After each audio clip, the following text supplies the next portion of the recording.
No, they think of it. 2 o'clock, 2 o'clock here. 2 o'clock. Morning.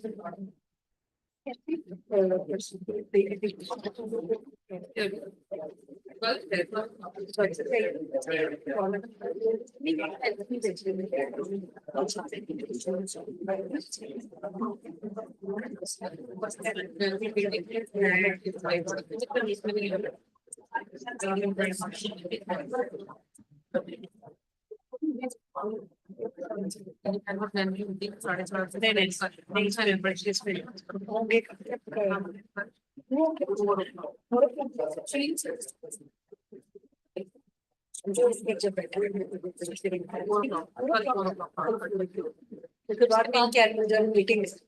Yes, the members can do their meeting.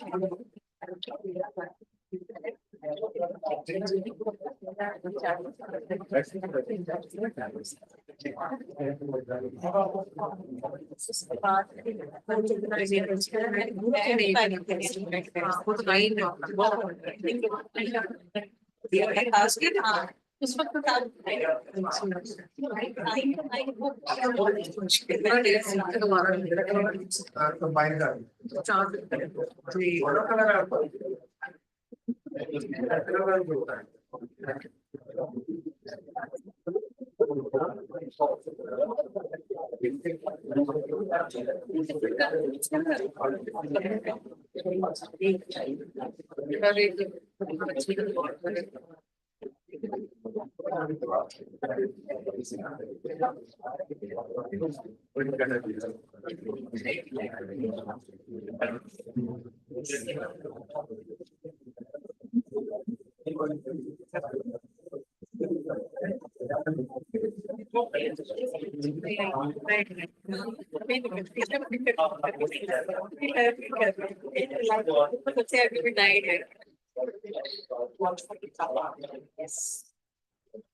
Hello, hello.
Hello. Hello.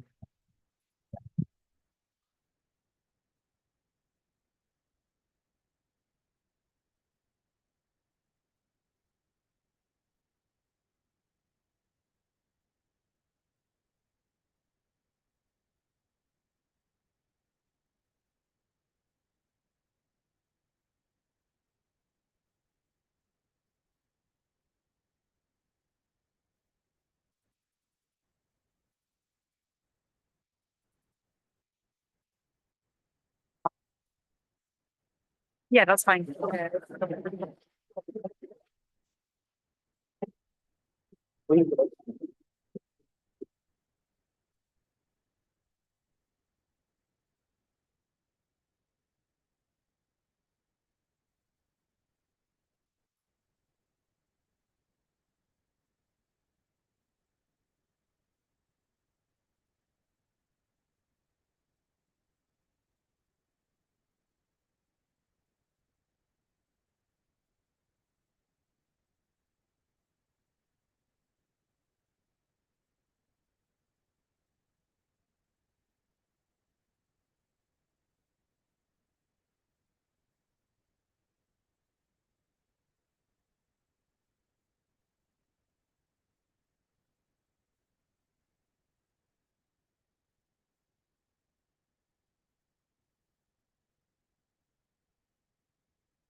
Hello.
I might have to hold this. I don't have a pocket. I don't have a pocket. It's okay. Sorry, can I check if this works? Yes.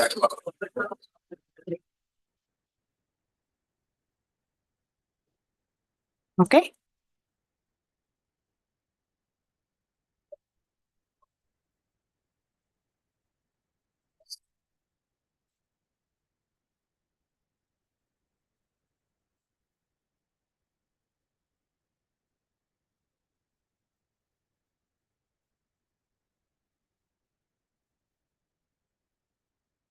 Hello. Check. Whenever you're ready. Let me open the page first. Hello, Assalamu alaikum, and good afternoon. This is Dr. Shkila, Professor, Department of Statistics, Foreman Christian College, University. I would like to introduce our honorable speaker, Miss Emilia Todorova, Head of Academic Quality and Learning at the University of Gibraltar. She specializes in fostering quality cultures, student engagement, and policy development. She has led initiatives on generative AI and previously held roles at major Scottish educational bodies. Please welcome her. Thank you. Thank you so much. It's lovely to be with you here today. It's my third time in Pakistan, but first time in Lahore. So I'm very excited to be here. As for introduction, I come from the University of Gibraltar, or Gibraltar, as you know it. Gibraltar is a very small country on the coast, very close to Spain, bordering with Spain, across from Morocco. So if you see it on a map, it's very tiny. It's a population of 33,000 people. And we have one higher education institution, which is where I work, the University of Gibraltar as well. Gibraltar is an overseas British territory, which means that our education system aligns completely with the UK education system. So we're very engaged with the UK sector. So my experience comes very much from that, as well as having worked in Scotland for many years before I moved over to Gibraltar. So today, I'm very pleased to share this workshop with you, and we're going to make it as interactive as possible. So I noticed that some of you are sitting on chairs away from the table. I'm going to have to get you to move or to join to kind of work together, and we'll have to stand up. So be prepared for that as well, bringing some energy into the room. So, sorry, next slide. Is there, can I use a, thank you. Okay, so in terms of what we're going to cover today, we're going to talk a little bit about generative AI. If you came to the Pinkwahe conference last year, you may have seen my workshop on generative AI specifically and policy development on generative AI. But today we're going to focus not so much to specific generative AI and exploring it, but really how we can engage stakeholders in various aspects of developing our policy. That can be applied for generative AI, but it can be applied in other areas as well. We are going to focus a little bit on generative AI just because it's such a big topic right now, and it's driving so many institutions in fixing this. So also we're going to look a little bit on the impact on higher education and on our universities. How do we adapt our policies? How do we remain flexible? And focus a little bit on the big topic of safeguarding academic integrity, because that's actually probably one of the biggest challenges we have at the moment. Okay, so let's see if this works. Oh, this doesn't work because it's not my laptop that we're using it on. So, okay, so we may have to adapt a little bit. Can I just get with a show of hands in the room how familiar you are with AI? If you are very familiar, or actually let's start with like not very familiar, you don't really know much about it. Do you want to put a hand up? We are sort of familiar with it. Sort of familiar. If you work with it occasionally, but not very often, hand up. Occasionally. If you work with it quite often, it's part of your processes. Okay. Okay. And if you consider yourself to be an advanced user of generative AI. Okay. Right. We have a couple here. So my next polls are also going to have to take this format, unfortunately. Okay, so based on, sorry, I don't actually see my slides, which is not very helpful. This is going to be just a very quick overview of AI. So we're not going to spend too much time on this because this is a topic that we've been exploring quite a lot. Generative AI is a large language model. It's built on massive, vast databases of human-created content, whether that's on the internet, books, research, etc., and it creates outputs that are generated to sound like humans. And that could be code, that could be images, that could be text, that could be written materials. The opportunities that this provides us as humans are incredible because it means that we can automate so many of our tasks that are probably not that useful in our time. But it also creates a lot of issues, such as what is critical thinking, what is produced by AI is not always the quality of what's produced by a human, and it's often not true. So it poses a lot of challenges when it comes to people using AI without understanding the topic completely. Okay. AI is becoming more and more integrated now. So we're seeing it actually embedded in a lot of our tools and software that we're using. So it's really hard to actually avoid it. Therefore, we do need to consider it. So because this workshop is going to focus a lot on policy, I do want you to be truthful and to try and remain quite true to what you're saying here. So when it comes to your own institutions and your own providers, colleges, universities, etc., where are you now with AI adoption? Have you discussed a policy on how generative AI works within your institutions for students or for staff? If so, yes. Yes, we do to some extent because you see students are quickly using this Gen AI and all. So it's a big challenge for the faculty and for the institutions to, be in touch with AI tools that they are using and how to, Sure. So a show of hands for anyone here that is in an institution that you don't yet have a policy, but you don't have a policy.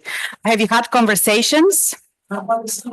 You've had conversations. And is there someone in the institution here who does have a developed policy on it?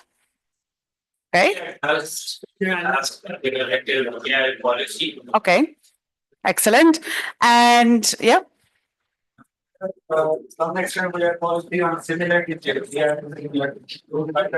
Okay, so you have a policy on detecting AI. Interesting. Okay, fabulous.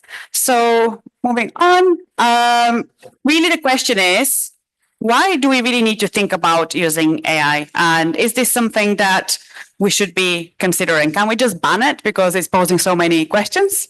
I'm glad to see people shaking their heads because certainly when first AI broke in the news a couple of years ago, there were so many articles, there was so much fear from universities, from people, we are going to lose our jobs. Universities were saying, well, we don't know what our students are writing anymore. This is going to be terrible. It's never going to work. And even my own university initially was, okay, well, what do we do? Are we going to allow this? Are we not going to allow this? So the fact is, AI is here to stay. There is literally no question on this. And in terms of the labor market, there is some insights I thought would be interesting to share with you. These are all coming from various World Economic reports, specifically the World Economic Forum has an annual jobs report that's quite interesting. And at the moment, from this year's report, they consider that 22% of jobs globally are expected to change between 2025 and 2030, with 14% emerging roles and 8% at risk of displacement. So these are not insignificant numbers. And these are primarily due to AI and automation. So therefore, if we're not preparing our graduates, if we're not preparing our students, they're entering a labor market where they will be displaced and not able to keep up with. The proportion of STEM jobs has grown by nearly 50% in the past decade, increasing from 6.5% in 2010 10% in 2024, reflecting AI's growth and specifically footprint in various industries. We no longer can ignore this. I think as educators, you may have seen, certainly in the UK, there was a bigger rise of even students at school level being taught how to code and how to perform basic coding. This is just part of the standard curriculum now for schools and universities generally, whether you're studying business or computer science. So we're advancing that now to include generative AI as well. There are certain roles that are expected to shrink. So, for example, sometimes analyst roles and so on may not have the same place. They may need different skills to continue, and so on. So despite the rise of AI, Only 2% of employers globally currently list AI-specific skills as a requirement, but that's something certainly that is not going to be there for very long. And I think we'll see this more and more from our labor market. Okay, so in the groups around you, just maybe with like 3 or 4 people where you're sat, I just want you to think about and note down on a piece of paper in front of you, what comes to mind when you first think of AI? Okay, just, yeah.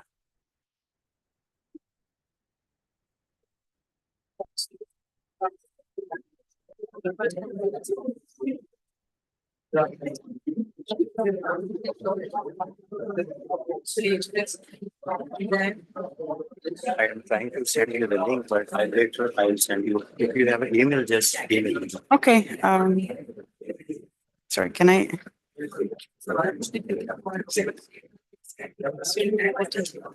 I must, they may have shared it with me already, to be honest. Just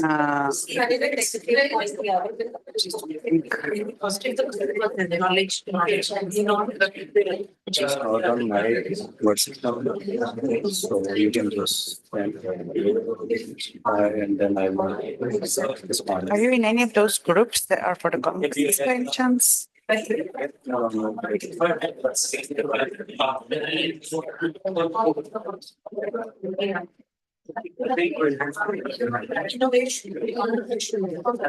I can just send you my email and you can. Okay, just I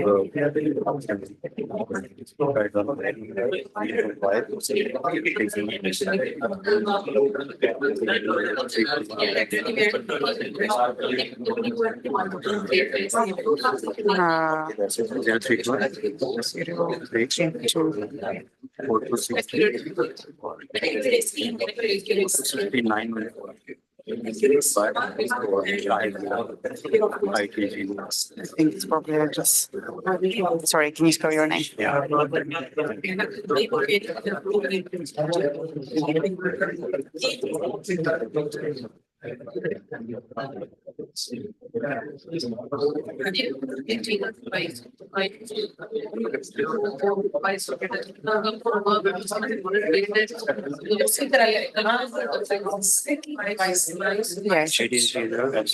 Yeah. Now, just send me hi or whatever. I'll respond it and I'll go sure. Do you need the password? Wi-Fi password or? It was connected just a second ago. Do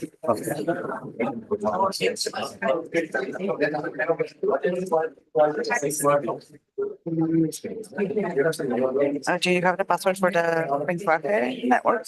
Yeah, FCC new capital, all the words capital, at the rate 1 2 3, at the rate 1 2 3. Underline. Like this? No, at the rate. Sorry. Yeah.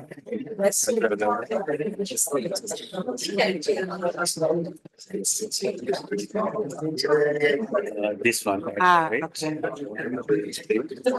You can join. Thank you. Just send me. I'll send you. Okay, thank you. Okay, right. So, does anyone want to volunteer and start? Okay.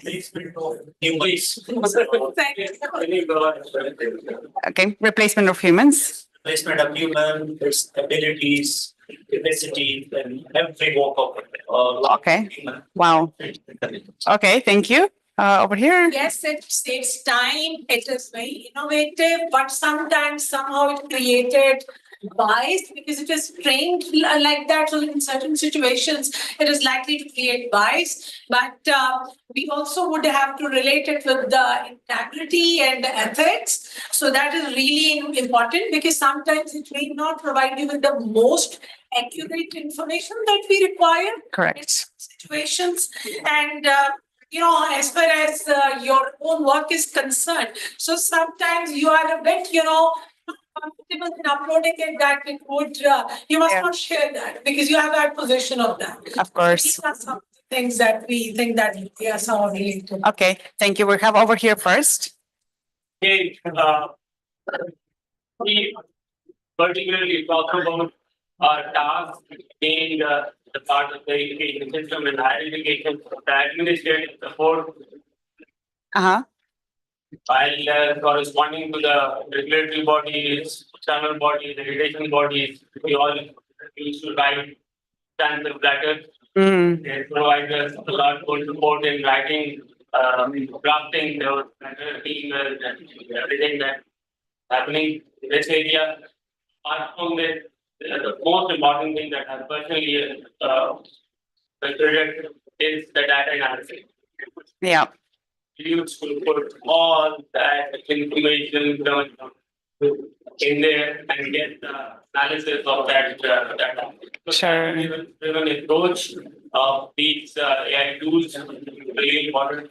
And yes, learning for every individual, like for the faculty, for the administration of officers, to learn from these. Sure. Thank you. Sorry, we've had some more before over here. These are just ready-made documentation materials, but education give creativity Mhm. and learning process from everyday life or Yeah. Thank you so much. Over here. AI is specifically AI is providing prompt response to our questions, queries. It's not Thank you. Okay, so now I want you to think, and thank you so much for this. I want you to think a little bit about when it comes to education specifically.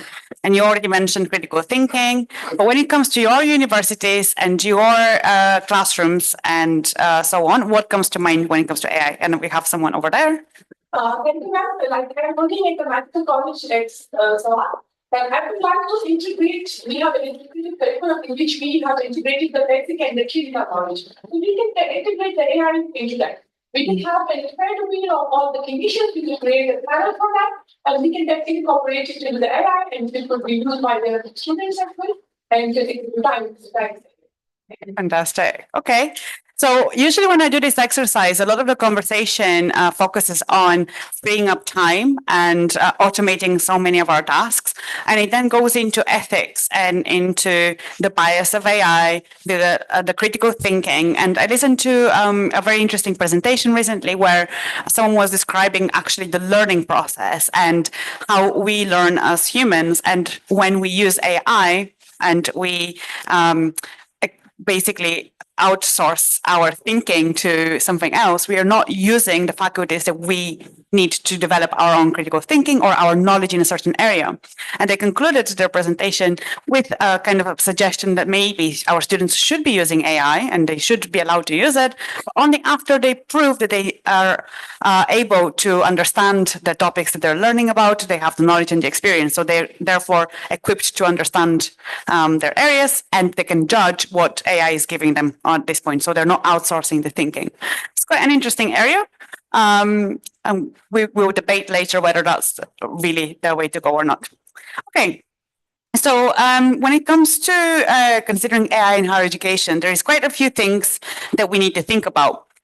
We have digital literacy and skills for the future. As we mentioned, we're very much expecting that in our kind of future labor markets and even the labor market of today, employees are starting to be required to use AI, to have an understanding of it. There are big companies such as Deloitte and PwC who are looking at policies and training for their own staff on how they can use AI. So if companies are training the employees they already have, certainly they'll be expecting that someone coming into a new job, a new graduate, will have some of those skills. So as educators, we have a duty to prepare our students for what they may face outside of education. That comes into making sure that our graduates are employment ready. And we need to really think about that critical thinking element, because if we're now able to outsource some of our thinking and so on, I think one of the best quotes I heard on this, and it's quite, it's a little bit sad when you think about this, we should be outsourcing our mundane tasks like the laundry and the shopping and so on, not the creative thinking, not the creation of art and music and so on. So if we get to an element and a piece of time where we're getting AI to do those things, so we have more time for our laundry and our housework and our admin at work, then it's not doing its job. So really, we need to emphasize actually critical thinking, and we need to think about our assessments, because our assessments may not actually be very suitable for the age of AI. That's why we have all these conversations on what is academic integrity and how do we actually make assessment better. So we need to think about how do we get students to continue developing that faculty when it's just so easy to outsource some of that. And of course, we cannot ignore the widespread use of it. The fact that, for example, if you use a Microsoft product and you update it over the next coming months, maybe even already, if you have an updated version, certainly within the next 12 months, Copilot will just be there already, and it will be improving your students' texts. It will make them sound better. It will make them sound academically more sound and so on. So we can't really escape it anyway. So basically, yeah. So current challenges that come with this, we've mentioned assessment, academic integrity, ethics, and impact for educators. So starting with assessment, the big question that we have at the moment within our university in the UK, we often talk about this, is are our assessments relevant? Are they still relevant? What are we actually asking students to do? Are we testing their knowledge? Are we testing how they can critically analyze and summarize data? We need to think about this. We actually need to rethink this, because if we're expecting students not to use AI, but we give them essays with a basic question that they can go and input in AI and come back with that, we can't really police that too well. So therefore, we need to think about what we are actually assessing. Academic integrity. We're on the right slides. How do we deal in a world where human and machine co-creation is going to become a normal thing? And where is our barrier between what we accept students to write versus machines to write? At the University of Gibraltar, we have a policy. I think later in the slides, I will share some of that policy with you. But we actually have a 4-step allowance for how much AI is used within assessment. So we say to students, you are allowed to use AI in your assessments. Every assessment has a defined level of usage, from minimal, which is only spell checking and non-promptable AI, to all the way to embedded, where students are required to use AI within their assessment. It's not a request, it's a requirement. Between that, of course, we have a limited and open use. Limited use is basically a predefined list of ways that students can use AI.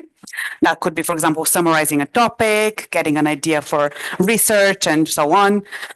And the other one is open, which basically says to the student, you're allowed to use AI. You need to judge the appropriate level of AI you're using, and you need to justify why you've used the AI there, for example.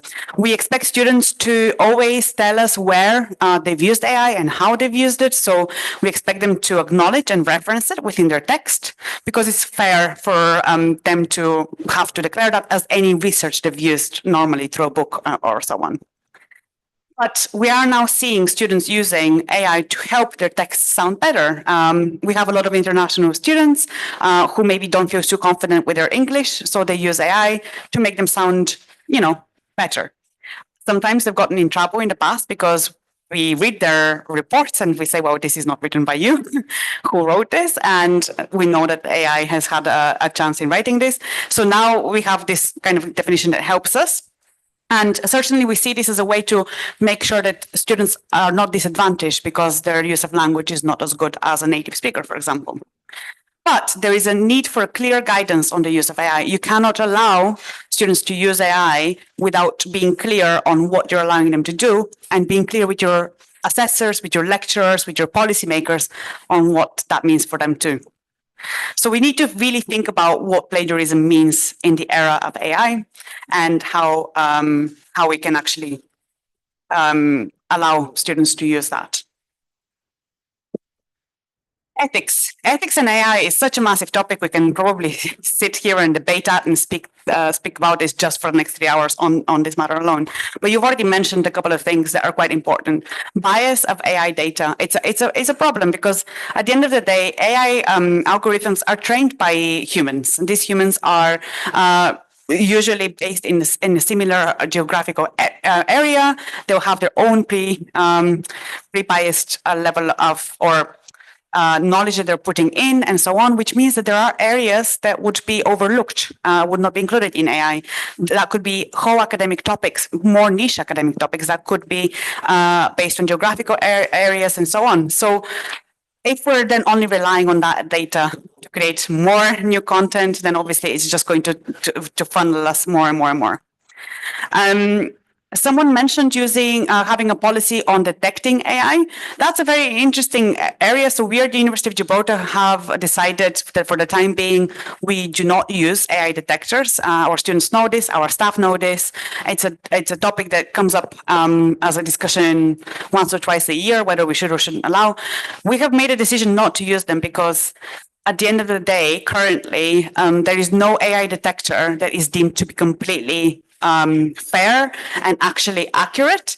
And often AI detectors tend to detect AI usage where no AI is being used for non-native English speakers. So if you have a language base that is not just a native English speaker, or you have students from both native and non-native cohorts, you may be disadvantaging non-native speakers by falsely detecting them and putting them through an academic integrity process that's quite, invasive. So because they're not that accurate at this point in time, research is not very good on them yet. We've decided not to use them, but that does pose some challenges for our staff, because our staff then say, well, how do I know when students are using it, when they shouldn't be using it? To which the response is, well, you need to start rethinking your assessment because you have to just assume the students will be using it. And at the end of the day, we've come to this area now. So we do discourage staff from trying to use any AI detectors. Also student privacy and confidentiality, as well as just when it comes to working with it. A lot of AI tools are obviously developed by corporations, by big companies. They have their own privacy statements. Anything you put in there is no longer your property. So if you're putting in data, for example, and so on, you need to think about whether that's will breach any confidentiality. I've had tutors speaking about maybe using AI to help them provide feedback. So putting in a bunch of loose feedback into it and then getting summaries out and so on. Super helpful. Just need to think about whether that's going to breach any confidentiality and whether you're not sure that should be coming out of there. And then finally, just essentially, one thing that we're thinking about right now is that AI also comes with paid platforms and against paywalls. So there could be a growing disparity between the socioeconomic inequalities that comes with students using AI, because you may have students who are able to pay for better AI tools, and therefore the output from those AI tools sounds much more like them and sounds much better, and therefore you are not able to detect it so well and so on, whereas other students don't have the ability to pay for it. You detect them more often, they get penalized, the other ones don't, and then we have a growing disparity between that. So there is a bit of a school of thought, for example, that some universities are potentially considering right now, and that is to make the level, to make a playing field level, essentially making AI tools free for students, or giving them a license to use it and so on. So that's a potential ethical consideration that we need to consider when we're allowing the use of AI. Okay. So finally, the impact for educators. Obviously, we know that this is a new tool for us also. We need to allow our staff the time to learn how to use it. One of the biggest challenges that we've faced in education, for example, is the difference of knowledge between some of our students who are already so advanced with how they're using AI. They're very aware and they use it regularly. And then you have staff who aren't aware. They've never even opened ChatGPT or anything like this. So they don't even know what it looks like or what it sounds like. So we need to give staff the time and encourage them to play around with those tools, to understand what they mean, and to see how they can use them in their education provision. Also, the other side of that is that we have an increased workload. As I mentioned, we don't use AI detectors, but we also don't allow AI to be used just free for all across all of our assessments. Some of our assessments don't allow AI to be used, maybe because of what they're assessing. Maybe there is a specific element of the learning that needs to be assessed without the AI intervention. But obviously, that means more work for the staff members who are marking those to really understand whether it's their students' work or not. And if they don't think it's their students' work, then obviously that goes into a process of investigation, maybe putting students through additional examinations and so on. So there is an increased workload potentially. You also have the fear of job displacement. That's not true for education only. That's true for any field out there. And we are seeing reports occasionally of, are we going to have AI tutors in the future? Is the AI going to replace me speaking in front of you at a conference one day and so on? So there is a fear of that, but with any new technology, I always kind of think positively in the fact that we've, as a humanity, have grown with technology so much over the last so many years, and we haven't lost jobs, but we've changed jobs. Some of our jobs are no longer what they used to look like 20 years ago. So we just need to adapt with the times. At the end of the day, AI is a tool, is not a human replacement. Okay, so this is the kind of setting for today's workshop. Now comes the part where you're going to do a lot of the work and I get to have a rest of speaking a little bit. So in front of you, you have some post-its. I'll give you some flip chart papers in a moment. The post-its we'll need a little bit later on, but flip charts we can use now. And I will separate you into groups. Just please think about, try to remember which group you're in. And I want you to, on a flip chart paper in your group, write down your thoughts on a specific topic. So we will be exploring student recruitment, learning and teaching, assessment, human resource, and employability. And I want you to think about, from your perspective, origin right now, what impact has generative AI had on it? What potential challenges has generative AI have for this particular area, and what opportunities does it have at present? And then we'll have maybe 10, 15 minutes for you to work on this, and then we'll swap the area that you're working on. So you have to be prepared to think about. So if you just bear with me a second, I will give out some flip chart papers and we can start. If you need pens, there is loads out here and there is some in the back as well.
Okay, so I think you're already starting to write.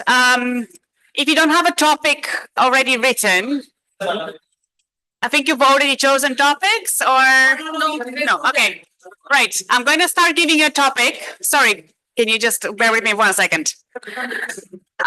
In this group over here, I think we'll give you another. So you have another group because you're quite a big one. You can start with student recruitment. So you explore student recruitment. You can explore learning and teaching. You can explore assessment. Over here, if you can explore human resource. And over there, can you explore employability? And then from there on, we start with student recruitment again. Over there, student recruitment. Over here, learning and teaching. Over here, assessment. And over here, human resource. In the back, I'll give you a flip chart paper if you can do employability and if you can do student recruitment again. Student recruitment, yeah.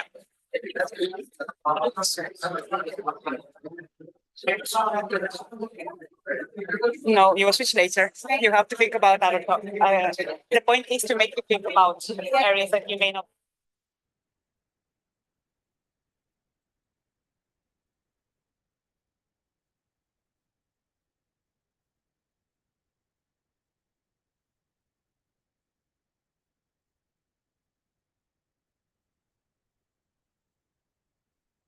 Wow.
Sorry, just a second. I had a good question come up from one of the participants.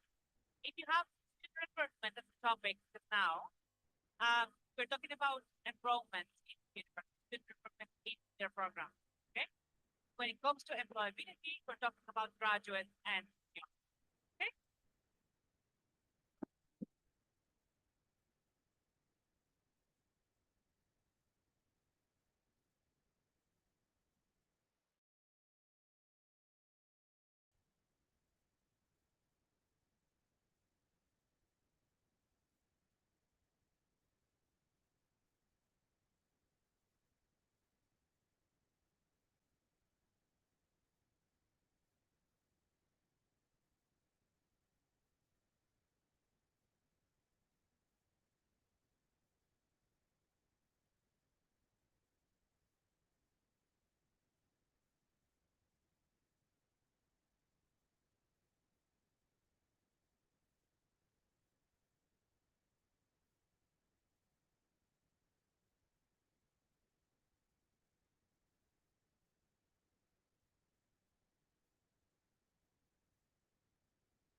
Okay, so I'll give you another 3 minutes to finish off what you're thinking about and then stop the topics that you're thinking. Okay.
Right. Thank you so much. Hold on to that. We're not gonna start it yet. So if you flip out your picture paper on the other side, I want you now to think about topics that's on the next well, I want to start. Start with recruitment. I want you to continue learning and teaching. So I think you're on employability and I'm about recruitment and that. So if you're doing recruitment before, you're now doing learning and teaching. If you're doing learning and teaching before, you're now doing assessment. Doing assessment, then you're going to your resources and doing employability, you're doing profit. Okay. And then after that, we'll have about 10 minutes. Then after that, we'll talk about what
Okay, so I have good news. Once you're finished with your topic, we're going to have a tea break, a coffee break.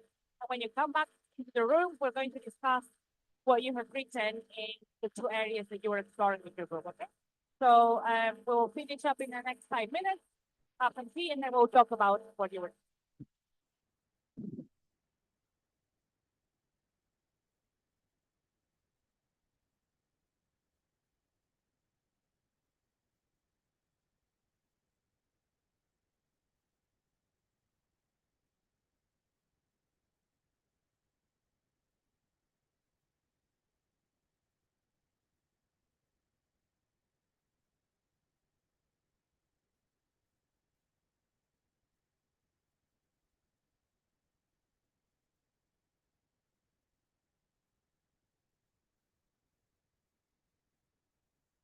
Okay, sorry, I've just been updated that the tea break is not until 3:30. So we'll do our conversation first and then we'll go for tea. Really sorry. Anyway, you have about 5 more minutes to finish your current topic and then we'll talk about.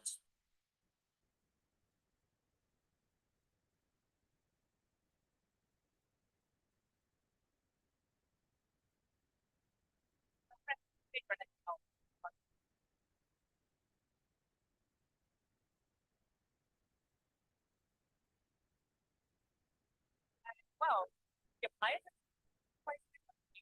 So when it comes to like writing emails, so many departments make uh, summary or some sort of development. So refine our policy, develop, so put it in correct format, so on. So more often most departments have done the work. Find it.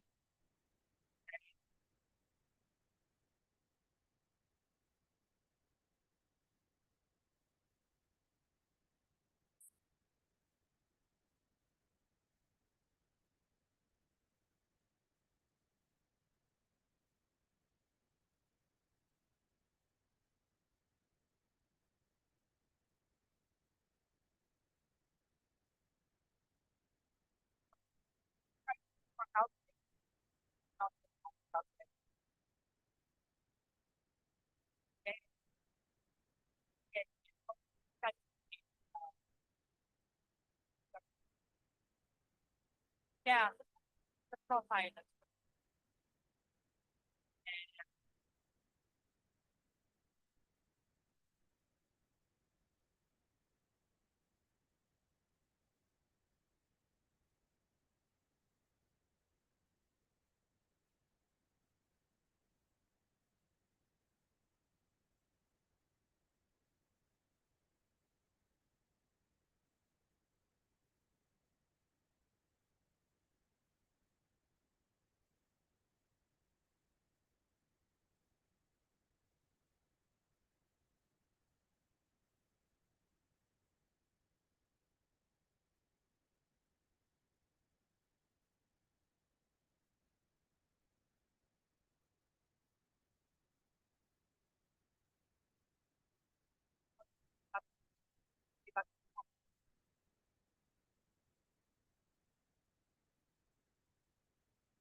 Okay, but I think people are finishing up now. So if we can take a pause now for a little bit, and if I can get a volunteer from student recruit, who was exploring student recruitment first and enrollment. We have someone here and then we'll go to you. So, okay. You can start.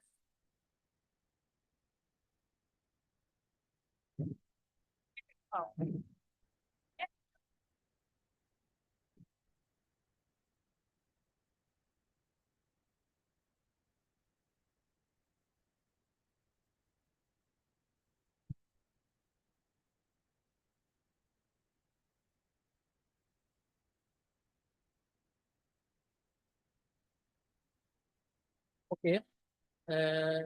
Assalamu alaikum. I am Ali Raza Iqbal, Assistant Director QEC at Baba Guru Nanak University in Ghana, sir. So my topic of talk is first one, the student recruitment. Here are the three questions. First one is what impact has generative AI had on student recruitment? So I created these 3 points that are mostly common used in student recruitment. The first one is to generate customized emails because admission office and other HR office received a lot of emails from the students regarding queries about admission, recruitment, position. So this generative AI helps the admission office to customize emails and messages and to provide 24/7 supports answering the questions and queries regarding admissions and recruitment about. And the third one is to evaluate CVs, resumes, and cover letters, motivation letters of the students that they received from different about different positions, different admissions. So the second one is the potential challenges does the generative AI present. The first one is the lack of transparency because the data is on the third party. There is no transparency. The second one is the biasness and fairness. And the third one is the data protection and security. The fourth one is the lack of human interactions. These are the major challenges that created with the help of generative AI. The third one is the what is potential opportunities does generative AI present. The first one is the time saving because with the help of AI, in times of the human beings that are involved in the admissions and recruitment process saving. The second one is the reduced workload of the human beings and administrative staff in the academic institutions and other organizations. And the third one that is already mentioned is 24/7 support and virtual campus tours. That is also the opportunities of the AI. And the third one is the language translations because some students that are reporting from different backgrounds, there is also a very, and the last one is the marketing easiness. This is also very positive point for this in academic institutions. Thank you. Thank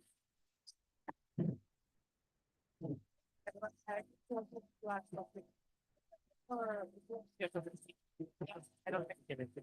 It is a versatile one. It could be directed to adjust and we have discussed this student recruitment. What we actually do, the processes that are actually involved in this particular area. Students are approaching to the universities to know their eligibility, the admission policies, the SOPs and the procedures that are actually happening on the part of student recruitment. So what the impact we consider is when there is a chat bot that is instantly replying or responding on SOPs, the admission policies, eligibility, across the disciplines and the program, whoever they are applying. So there will be lots of support being provided to the students. They have much easier access to the information on these all policies, regulations, and the procedures.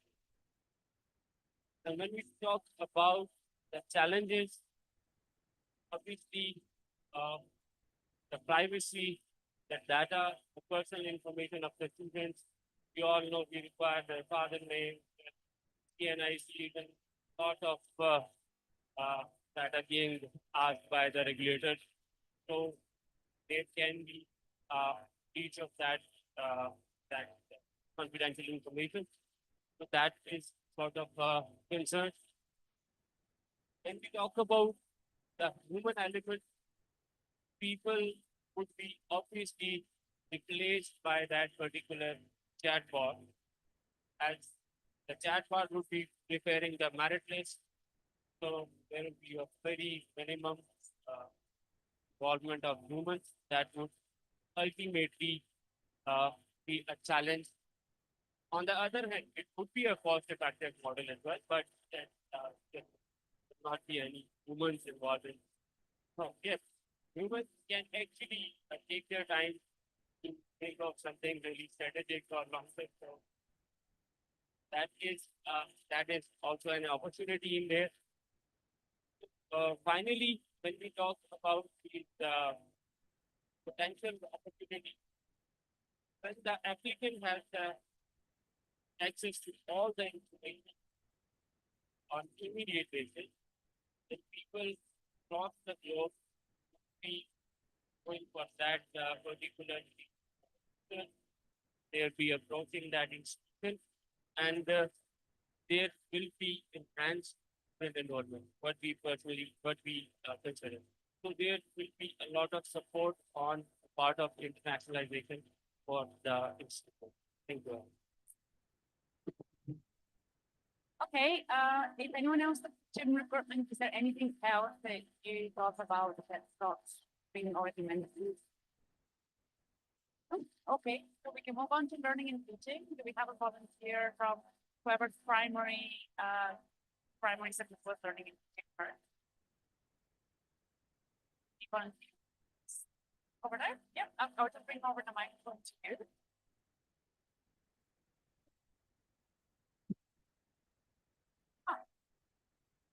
Perfect, yep.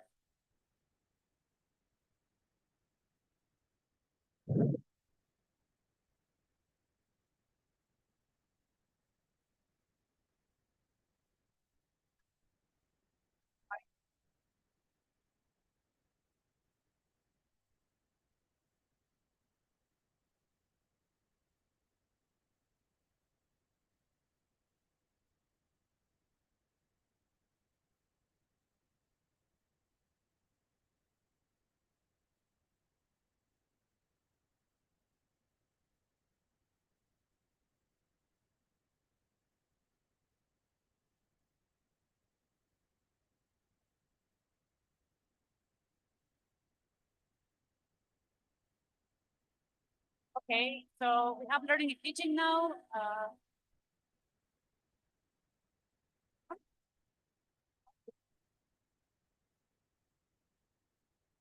Mera Devi, Assistant Director QC, say the Medical College South. So, like we have topic is learning and teaching. That what are the impact of generative AI on teaching and learning?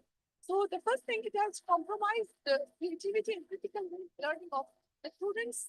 Like they are more dependent on the AI tools rather than going for a topic like PPT. We take the example of our students at our medical college.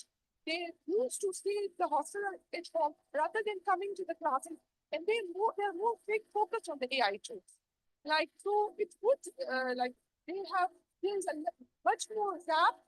Like if you see on the AI tools, and by coming to the class or what the hospitals and seeing the patients. So it had like the students. Second, like it had the positive point on part of the AI tools, and that it had provide a roadmap to the learners on the their topics. Like we don't have an idea about the specific topic, we can easily get an idea of that topic, and we can brainstorm relating to about that topic. The third thing is the positive impact is it is accessible to the. We have an accessibility to high quality content on because of the use of the AI tool. Now, what challenging we are facing? The challenging are that the students have much more relying on the AI tools rather than on their teachers. The over reliance of the students on the AI tool. The second is it had become a major challenge for the students, like because our students are much knowledgeable than the teachers. They have a much more access to the AI tool, and they have a much more broader concept of using the AI tools rather than teachers. We are a bit old school like our senior teachers. So it's a very big challenge on the part of the teachers. And what opportunities does AI present? It is easily accessible to all the students. It is easily accessible to those even having language barrier. You can easily access the AI tool 24/7. You can easily use it, and it has come up to a certain level. It has streamlined our work. And the third thing, it gives us some level of updated material relating to the research topic or anything. It gives us updated version of a topic which we want to search about. Thank you so much. I think you raised some really good points. And certainly one of the things you mentioned about the lecturers and teachers themselves, something that we've discussed recently with another colleague of mine in education. I don't know if many of you software like Turnitin, for example, which the plagiarism, when Turnitin was first implemented in their institution, they saw that lecturers who are maybe older in age weren't picking it up and they were not engaged with technology, whereas the younger lecturers need a bit more similarly with AI and new technologies that the way of basically using those tools or being aware of them changes many. So it's quite a big challenge. If you have another book that is learning and teaching, is there anything else in addition to what we're going to do? No. So can I get a group that was talking about assessment and but some of the highlights in there? Okay.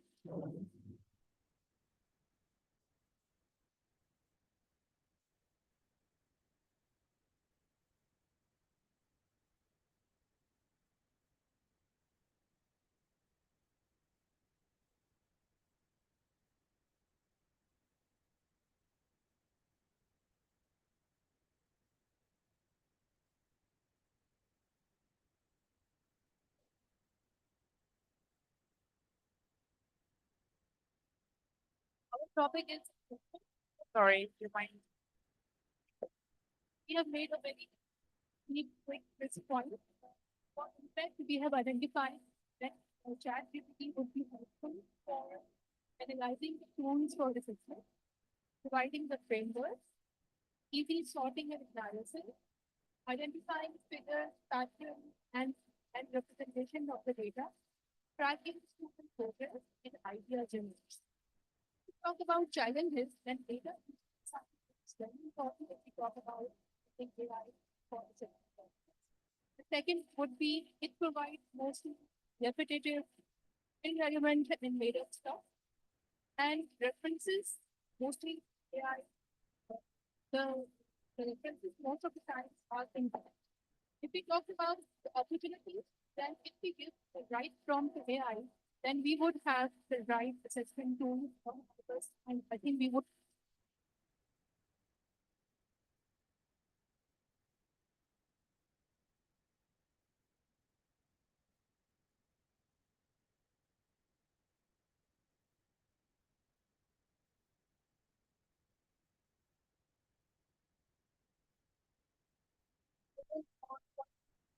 Talk about the challenges. So data breaching is something which is very important. We have to be very careful if we put any kind of data on AI. The repetitive and made up stuff, most of the time we get from AI, and the incorrect references. So we have to be very careful if we are talking about assessment for student progress or for faculty evaluations, then the right references would be important. Again, for assessment, the opportunities would be prompts. If we give AI a right prompt, then we will get the right answer. And the second is the AI features are increasing, so we can take those features as our opportunity. Thank you.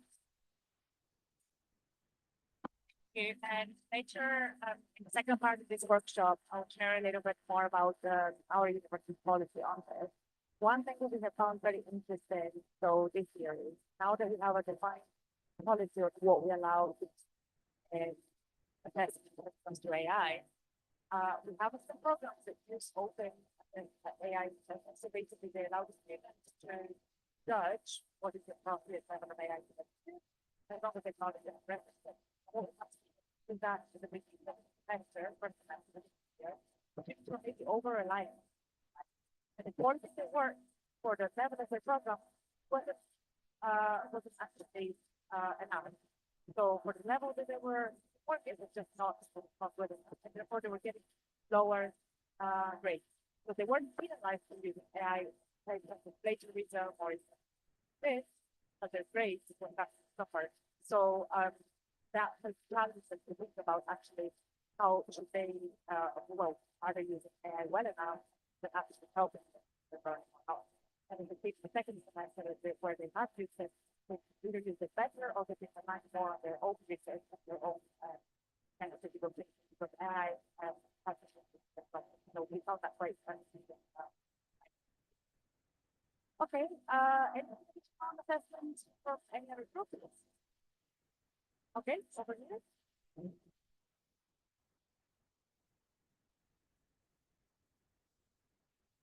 Welcome. I have only few additional points for assessment. Number one, for the generative AI impact, that is a psychological assessment of the student. This is also possible nowadays. Not only assessment of context, but also psychology of the student. Then potential challenges. There are many challenges, like nowadays we only consider the text material, but what about image? Image is also data, type of data in the field. So this is the limitation, this is the challenge. Again, the cost of a generative AI tool. They only provide up to a limit for free, but cost is also over there. That is a good challenge. For opportunity, that's generative AI present. So still generative AI in a very initial stage. It's not a big stage. Thank you. Reinforcement AI is in good state, but generative AI is in. Yeah, thank you so much. And another interesting thing that we have seen from our computing degree, for example, is when AI first became more of a thing and students started using it, on our own computing degrees, the lecturers started seeing code and concepts of code that they never taught their students. So many assignments, there's many code, the professor will be saying, well, I never even covered that stuff, so where does that come from? So that was like at the very beginning of when, the first year of when AI started entering the classroom. Now we have a way to deal with it, but it was quite an interesting thing. And then when it's for us, they all. So, yeah, okay, so moving on to human resource, over here. Right. So, learning. If you want to, whatever you're doing.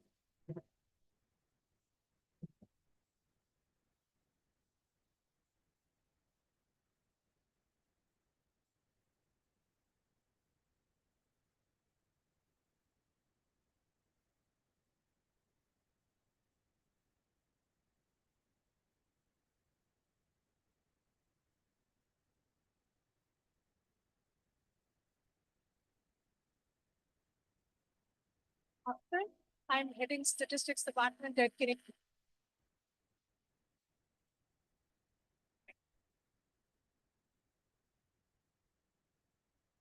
So this repeated, this is Dr. Somakar. I'm heading statistics department at Women Law.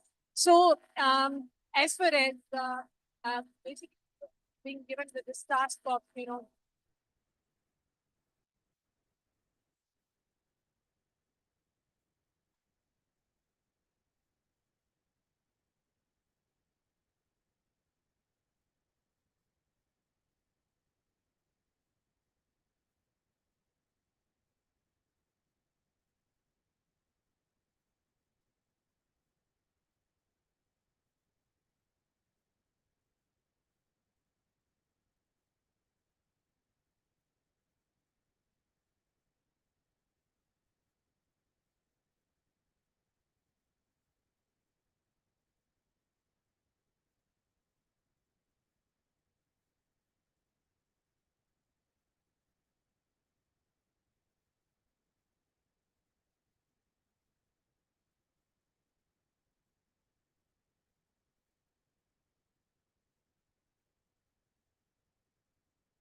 point. So I think, okay. Otherwise, it's out, but yes. That's good. Nine, basically the enhanced efficiency, one tool, whether that in efficiency in terms of the time, whether that efficiency in time in terms of the manpower. So efficiency in this time and age, it is quite an important, task and tool which is being required because the things are being advanced and we need to save our time and need to, focus on to the less manpower in that way. As far as the challenges are being concerned, there is that bias. For example, for instance, if you are, because the generative AI is being trained on certain tools, it is based on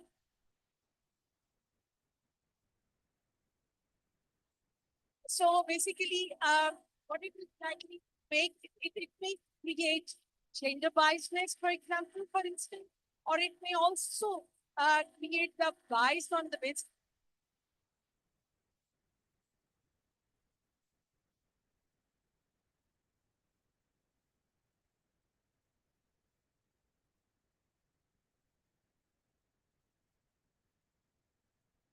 Ethical concerns because privacy is very important for the humans. So if you are trying to upload, if you are trying to, make use of data and you are going to upload it onto the AI, definitely it is likely to make an impact onto your privacy. But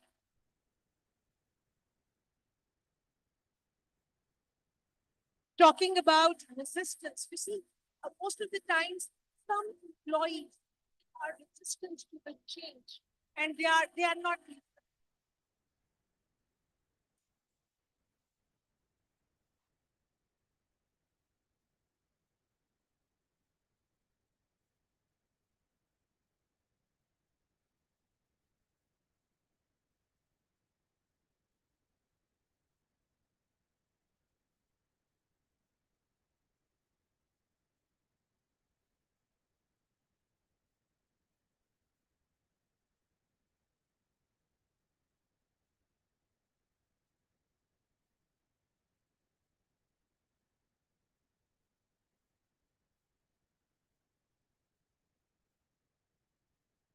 So integration could be done on the basis of the generative AI. You can, have access to a lot of data and you have access to that data and you can really analyze that data at the same time, which is likely to automate a lot of your processes. That itself is an opportunity. And finally, enhanced onboarding could be used, such as some of our colleagues mentioned that we can use the chatbot which are likely to, provide you more information, because a lot of information would be contained with them, and that is likely to help you. So thank you so much. Thank you very much for that. Is there any other groups that have human resources and want to present?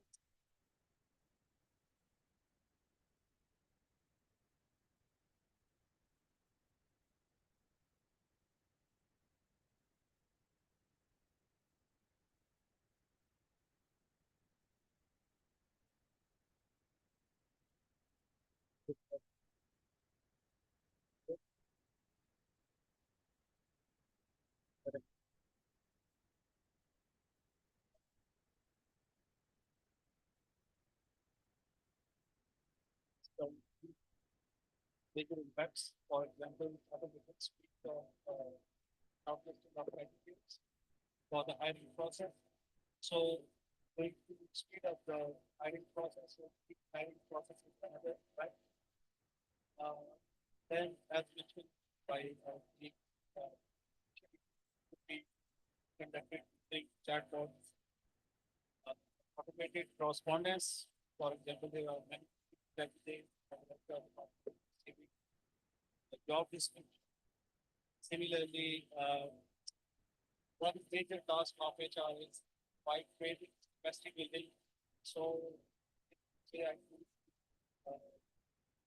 develop brochures, training materials. In terms of challenges, again, because different AI tools are different algorithms, so the results might be biased, and it requires training. We heard that there might be some resistance from few of our HR colleagues, but then if you want to use AI tools, certainly they need proper training. In terms of potential opportunities, there is cost saving, time saving, and we can better monitor the performance of our enterprise. For example, I think ACR, annual confidential reports. So based on using these AI tools, we can actually put all our ACRs of one employee and see how he or she has over the past 2 years. Similarly, we can use AI tools to develop surveys for such as employees satisfaction survey. So that is one very important aspect for them. And again, the last thing that it requires training, whether whatever uh, benefit we are going to take from AI. Thank you so much. Thank you. And these are very good points raised by both. Thanks very much. And I'm really glad that you both mentioned back on recruitment internally and streamlining those processes, but also the training elements. We actually have a business rota that I put with recently automated and started to do AI to start training work, which is to speed up the process and free up a lot of time and so on. So it's quite interesting, entering the work. Finally, we have enough 4 minutes. So if anyone with employability group, they can share some thoughts on that. Over there, thank you.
Okay, and it's quite interesting. We started seeing universities using or websites providing students with support advice to the speak, for example, allowing support.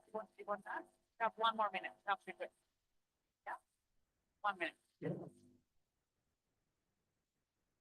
So much for and the third concept language that for discuss that like the effect of AI. And actually I think that you can create the new content, so new new algorithms based on the heat and PD type of information. So first of all, need to discuss what are the impacts of employability, AI, generative AI. I think generative AI actually have a lot of potential that when the population have fear of getting off of their jobs or being unemployment. I think generative AI can actually provide you a big opportunity to learn more thinking, more resources, more possibilities to get employment because one is creator. The creator is always the superior than the teacher. Generative AI can just enhance the abilities. It can enhance our abilities. So the potentials, challenges that when we are using the generative AI, how we can get, how can we make our students aware about to get a good job in the future, that what type of potential they can use to get advancement in the society, potential and risk challenges are there, what the level are actually getting from the generative AI. That's that I want to share. So, thank you. Okay, I don't want to hold you too much away from the coffee and tea that we have right now. So see you back at 4 p.m. For the second part of it. Thank you.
workshop that you do.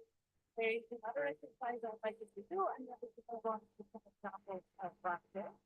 So this is my slide, so I will be. I know today's been an overload of answering things, so appreciate if you want to find it. So, okay, we talk a little bit our session up to now. We talked a little bit about basically development of policy of intelligence. That things needed to consider from an AI perspective, from different stakeholder perspectives as well, and different policies. So, for example, talked a little bit about student recruitment and how our application is changing from student enrollment. And, for example, motivational lessons that are very authentic, what the oldest in line with those processes, providing 24/7 support, and essentially that information in place. We also have a learning and teaching that we're considering. So we're talking about impacts, opportunities, and challenges of ChatGPT or generating AI teaching, how we can use our own learning practice, our own teaching practice to various generating models. Of course, that brings us on to assessment and how we are in an era where we design developing our assessment practice looking like and what they are sensitive about what happens to them. So we were talking about developing types, models, and actually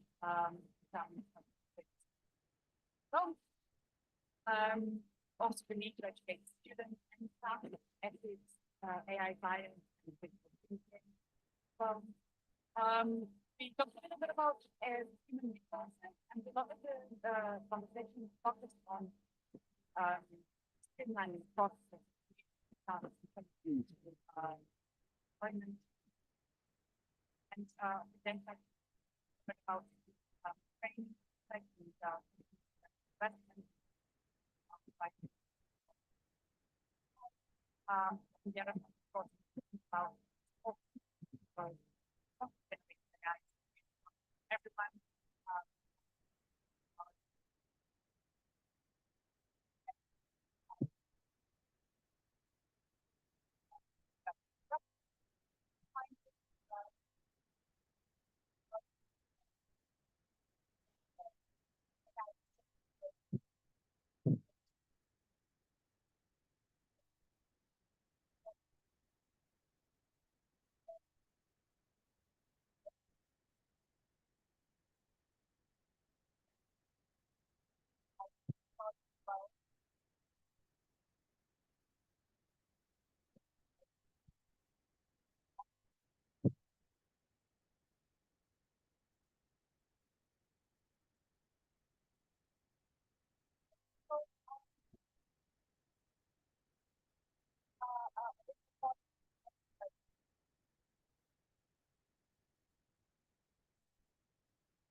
So on the table, both on the table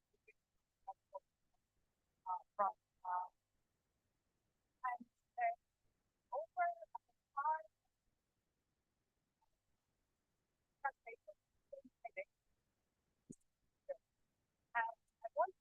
I'm going to assign everyone a little role, or your groups a little role.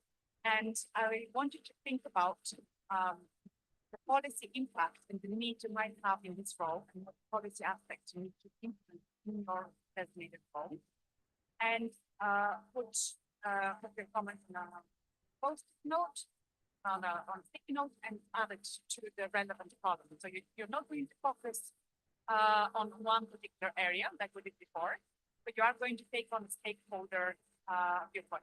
So we're going to have a student, we're going to have a lecturer, a quality office member of staff, and I think a lot of us here are on quality office generally.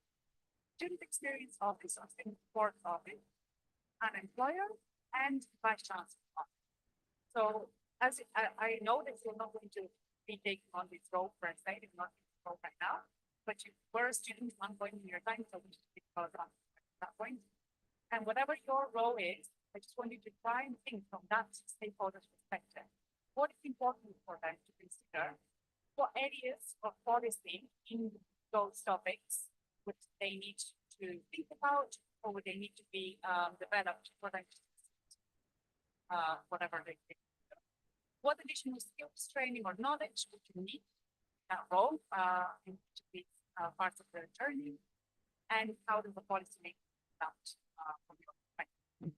So I'm going to split you into smaller groups again, and then I'm going to give you the role of the group, and then together you can find it. From here. So if you over there are a group, and you over there are a group, so we'll take the great example, then just spread them around.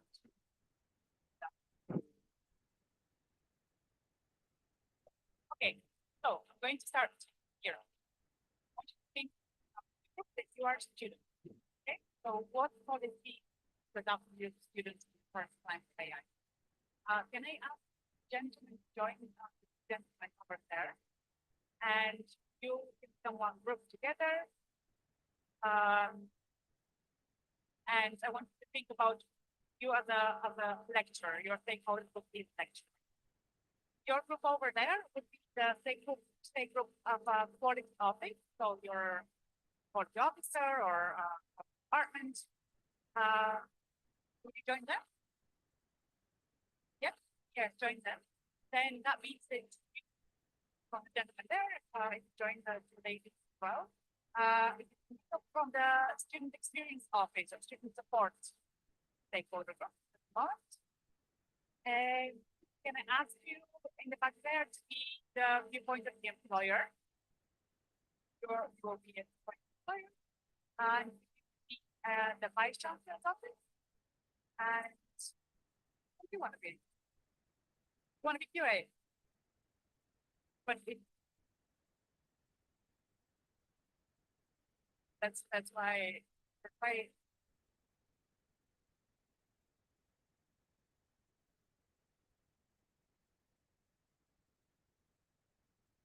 I think I would like you to think about it as a student.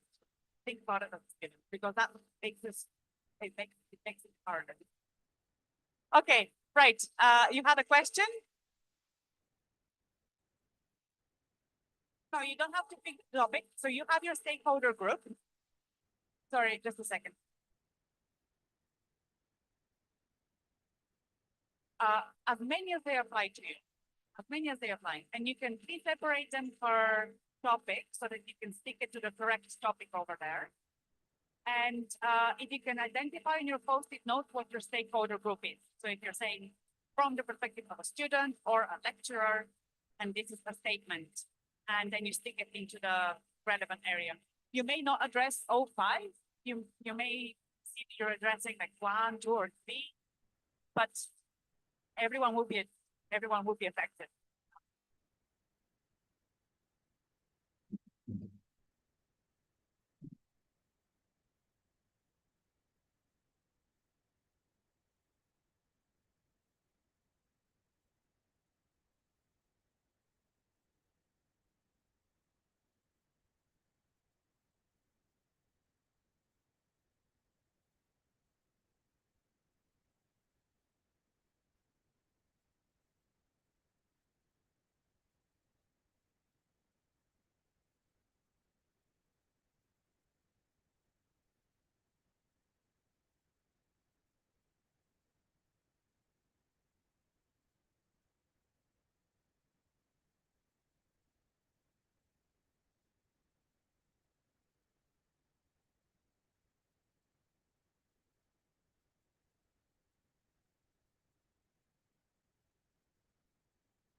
what's relevant parts. Because we need to move on to the next part.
Okay, I'm gonna swap your direction of attention over here. And I can see that I think some of those have more comments than just the areas that they're listed in. So I'm just going to read out. We seem to be focused around student enrollment and learning and teaching. But starting with student enrollment, we have from the student's perspective, having chatbots for FAQs, aid in subject selection, financial aid information, unique able students and mock entry tests and interviews. Also, from a student perspective, information on how the chatbot will work.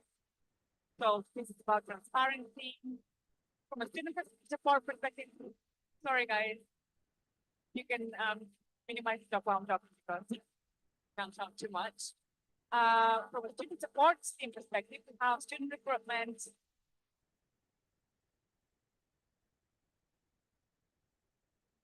student screening parameters, how to define them, career counseling, academic advisory.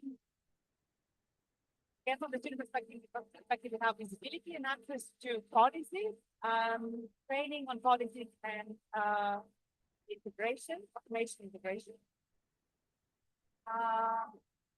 Now for those from the perspective of students, I'm really pleased to see that. But okay, so, yeah, so we have accessibility of faculties, and more information on the expectations of teaching and learning policies, assessments, and so on. So it should be fair and the use of AI to be clearly defined. There was an assessment from a quality and assessment cell. It's important to have a specific AI model that we define, which is based on the data or the basis of the specific questions that we defined and so on. Again, the assessment implement all these systems in all faculties, direct assessment. Again, on assessment, we have academic policy, faculty policy, student policy. So these are all the different policies that FCC has to potentially consider from an AI perspective, and highlight policy gaps, identify the need for staff as well. And here we have a comment that assessment mostly on a practical base rather than a rate. So practical assessment. Now, further on learning and teaching. So again, there's a lot of policy on learning and teaching. The learning how to use the various AI tools in their there's differentiating between accurate responses and various cognitive levels. There is currently no official policy on categorization of evaluation based on cognitive levels, so that's something to consider. Implementation and changes to behaviors, awareness on AI use. Again, there's quite a lot here on how to use AI and the division of information and basically how students can learn to do that. Then we have integrity and integrity, so policy around ethics, favoring students, teacher relationships, and then have privacy perspective. We have AI assisted permissible levels of AI use, and sorry. Training on training for students on AI workshops as well. And for employability, lots of jobs which is collaboration industry, for staff and progression and so on. So there's quite a few different things that we consider from different stakeholder perspectives. Tomorrow, I think in my keynote, we're going to talk a little bit more about student cognition. Thank you for this. After the workshop, please feel free to have a look at the post for itself. And I'm going to do some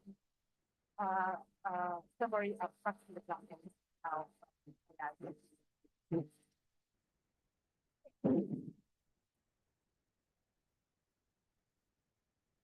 Sorry.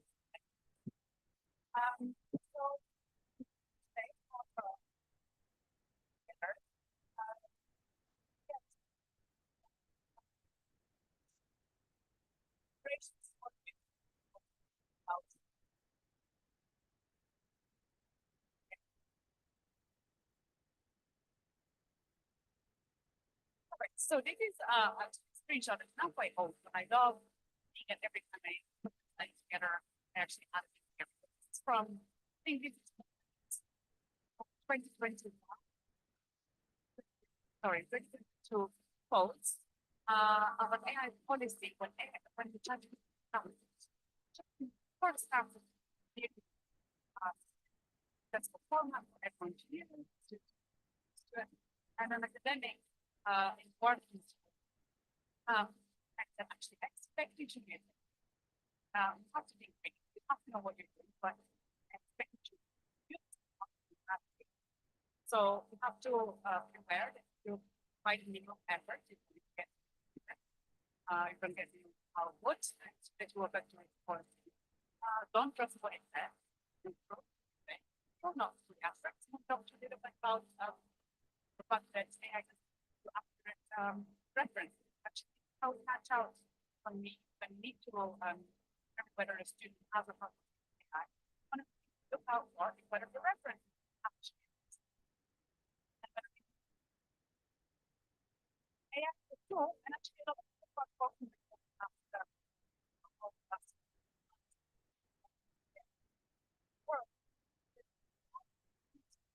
It's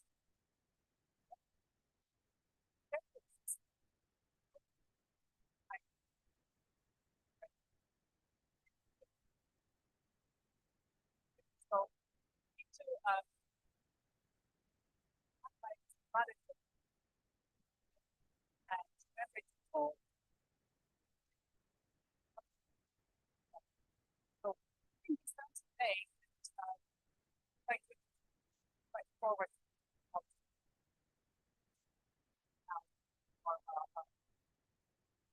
I'm not going to go over talk a little bit about someone actually in the break.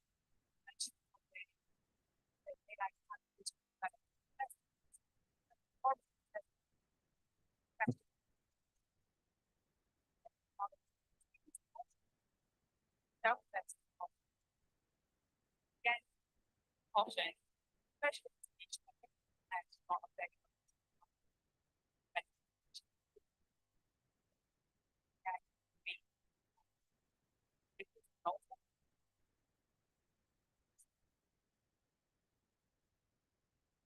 But if you think about it, anything for your change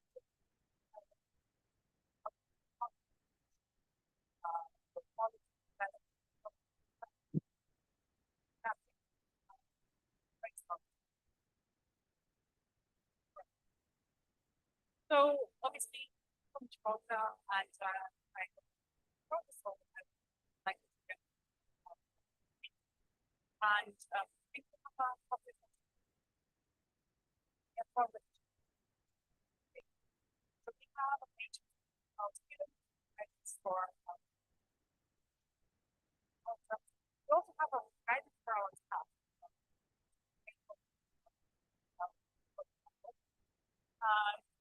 And essentially, give a summary of what it's doing. Not there to be face to face.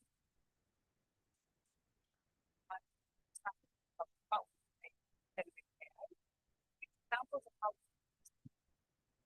should have it. So if you find it, it's a little bit about what actually or where I talked a little bit about the generating AI assessments, so have 4 levels of security design and after, but essentially not possible function grammar words quite advanced grammar check now.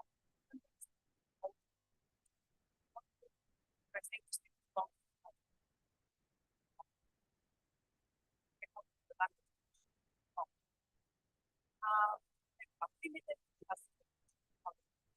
open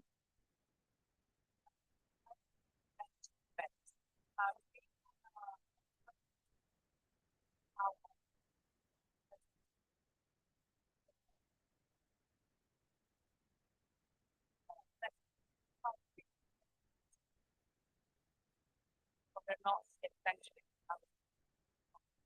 so perhaps change about 25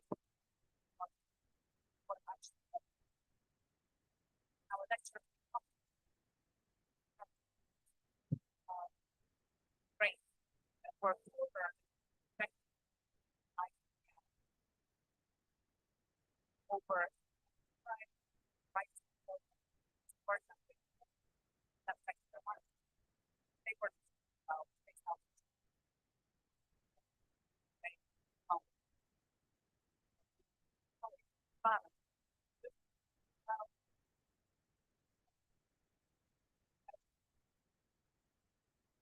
guidance and stuff. So right now, everything of AI, the best rate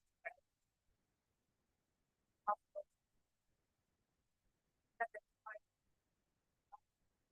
that's not the kind of books I area.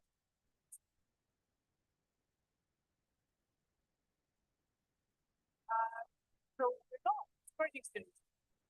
We are encouraging them to get and get caution because actually want to fix students.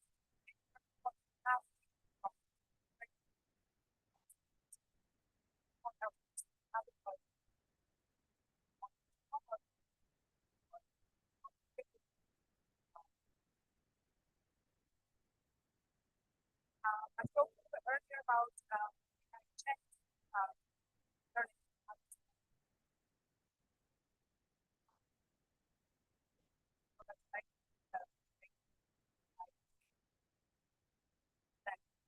Other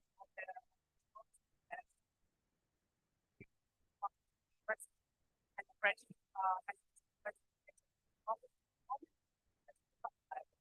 challenging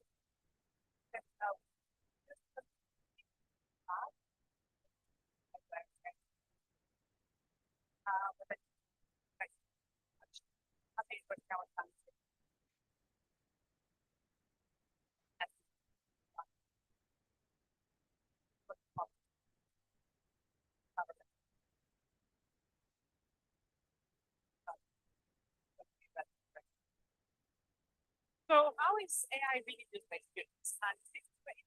But you don't think about it very much. About like in short term, for example. They don't want to spend time like but the more okay.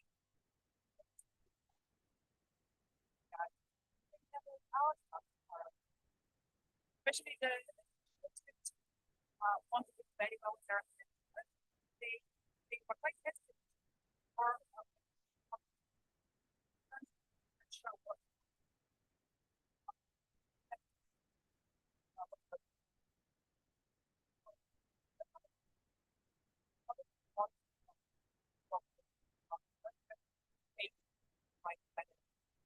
content or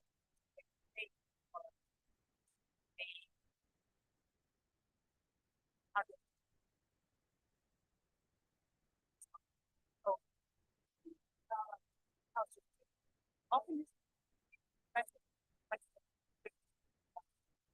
this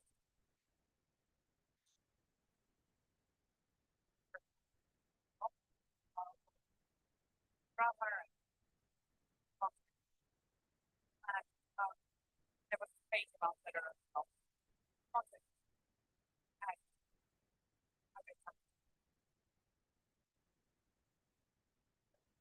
they often use complicated ideas structure have something to choose. So summarize notes that way. What is going to happen? Actually, that's where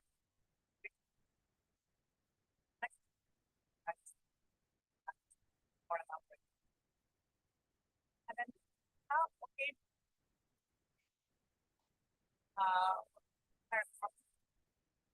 And for me,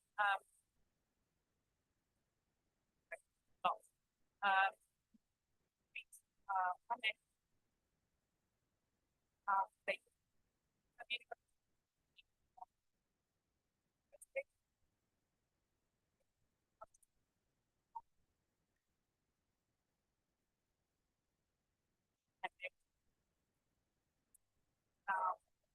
audio, Facebook.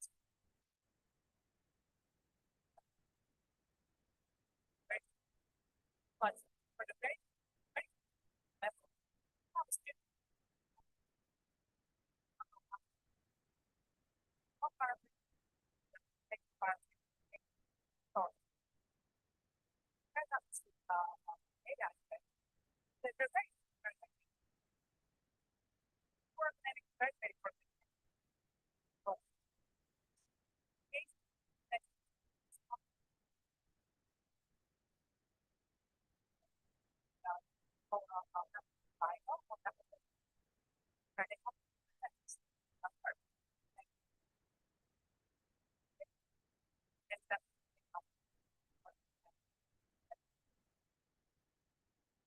okay, so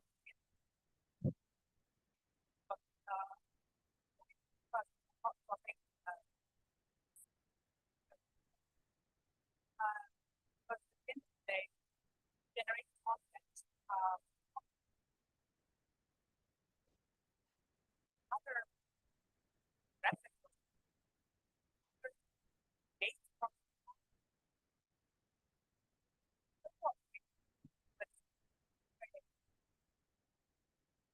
the passive part and that's very big for rights on that. And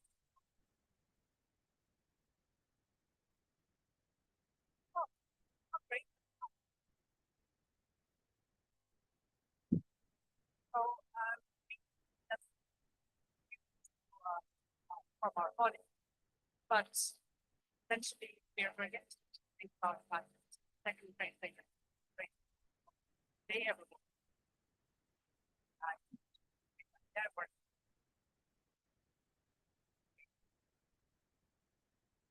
Okay, so take it.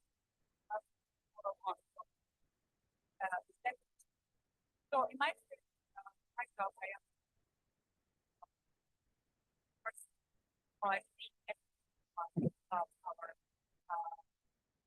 team of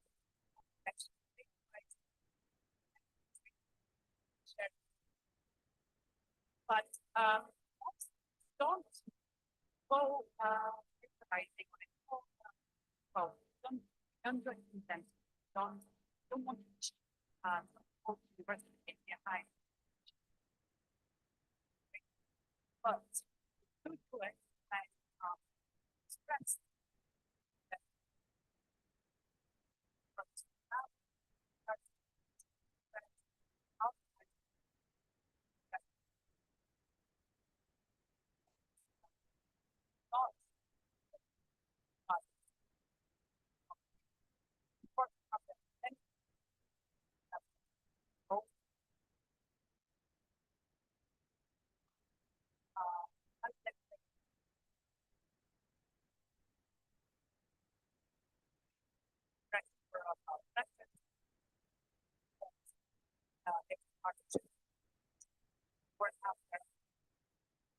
or in the first program. And then of course we have friends of ours. Our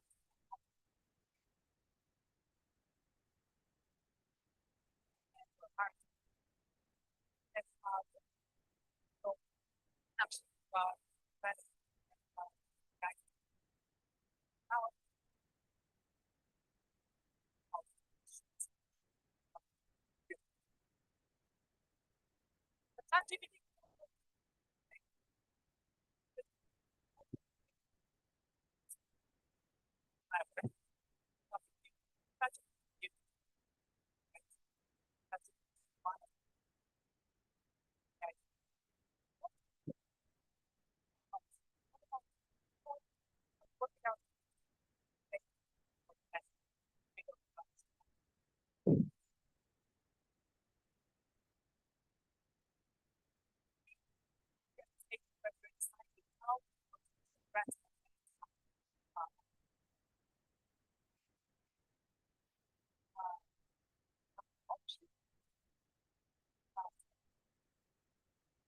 but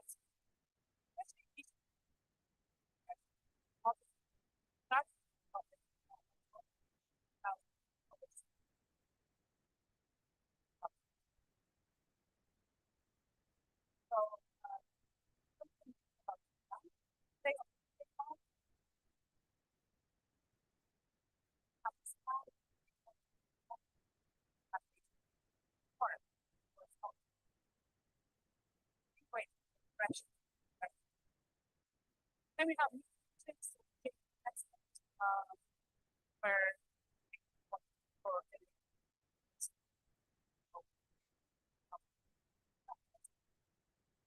also like that. But use generate AI educate so all our rights skills and well program like for everyone. Okay, don't be public discussion, but maybe that's about it's practice colleges what they start how without aggressive way. Okay. I actually want to talk a little bit about it. But talk about the bias. And the truth so next for assessment. So database. Actually define the what is AI with what now like all of our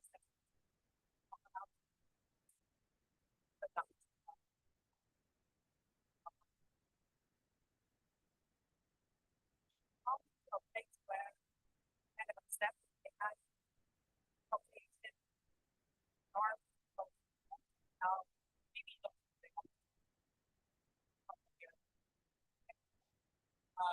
I see it friends calling that or like it's part of it. So normal. And finding how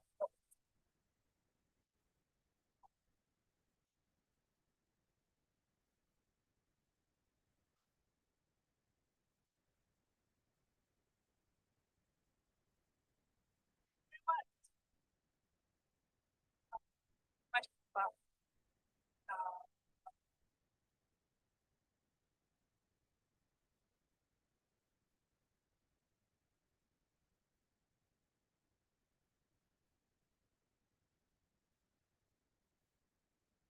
Thing.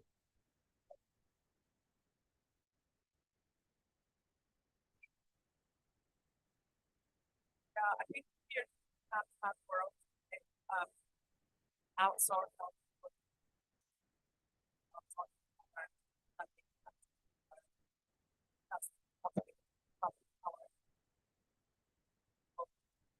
my hope is that now it's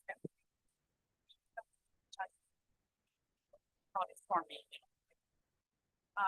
Well, we're already how respecting our own community. And the times where I've actually or oh no, for me, so I that so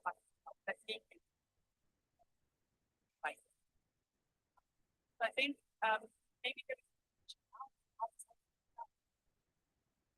generation tomorrow, but it's so you know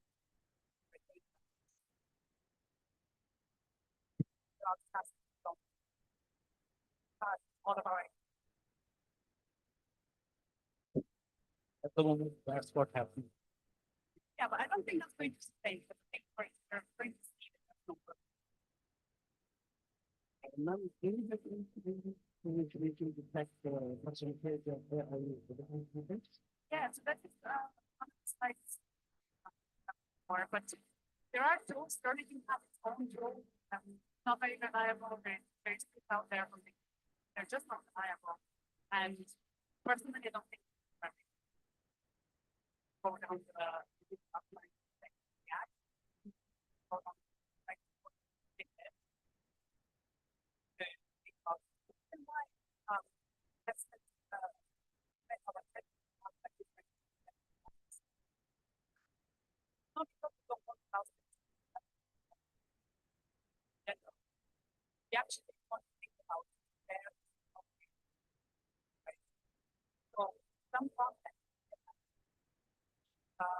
prior to everything, whether that's knowledge, skills, or that's how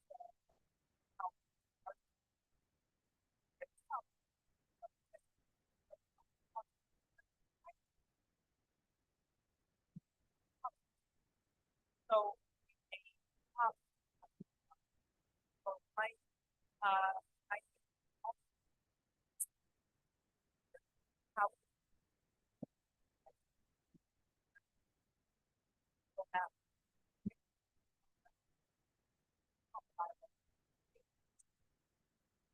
had by their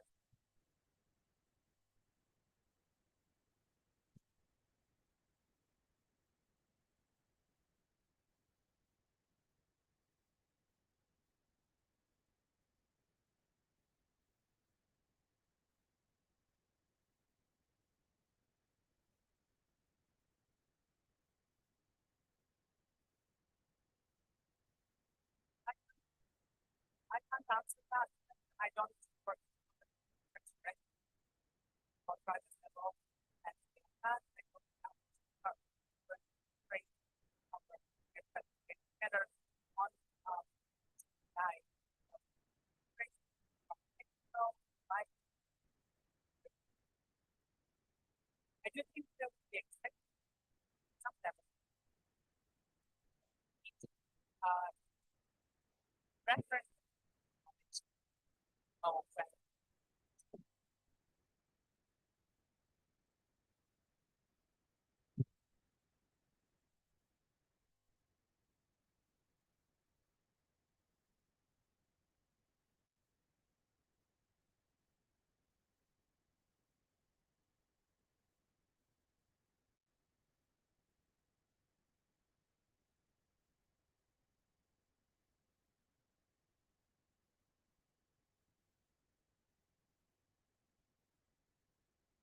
so thank you so much for the very insightful workshop. It was quite a learning experience for all of us.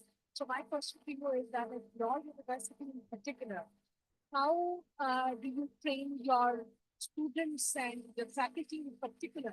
What sort of skills were being required and what sort of training was being provided to them in order to, cope with this digital trends and the use of internet? Sure, that's a great question. I think we have the same struggle as quite a lot of small, we are very small university, around 800 students, and we're going on to about 70 staff, which is quite a small number. And therefore we don't have that obviously in that topic. So we do know, and we're very aware of like that service technology our staff have around it.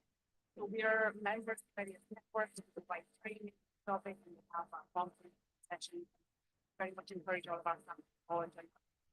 It's actually quite useful. So we are members of the CAA, and they have a lot of sessions every so often on the topic and on different topics in general, and staff will participate in them. And what is very beneficial is that network of other people in similar positions from different universities that kind of are sharing what they're doing at the moment. And I think this is probably true of larger institutions as well. Some have their own benefit, but a lot of it is shared with each other and trying to support each other in benefit. But I know there's a bunch of massive open online courses currently developing around the depiction of AI, which they probably have a small done, but they're probably worth doing.